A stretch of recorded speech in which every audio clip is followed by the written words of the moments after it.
I'm here with the Donner VPM-20, and of course Donner impresses with the case.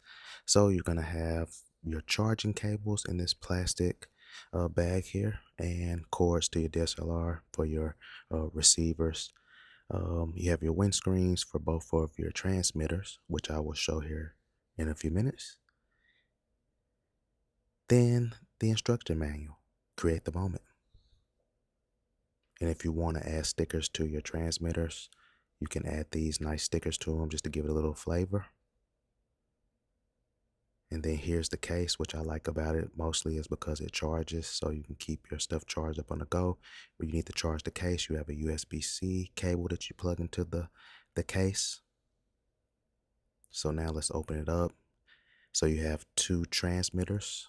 There's transmitter number one, nicely designed, has a magnetic clip on there that can be detached, and then you clip it on your, your shirt, article of clothing. And then this right here is your receiver for your mirrorless camera or DSLR with a nice little screen on it.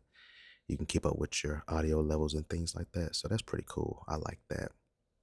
And then lastly, you'll have two dongles. One is USB-C for your Android or iPhone device, and then your standard lightning port as well for mobile access to using these microphones. So